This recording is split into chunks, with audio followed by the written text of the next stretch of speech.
Breaking news.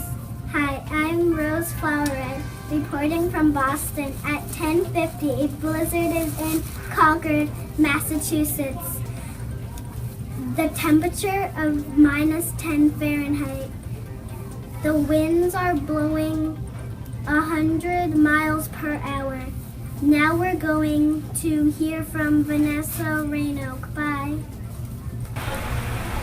Hello, I'm Vanessa Raynoak reporting to you live from Concord.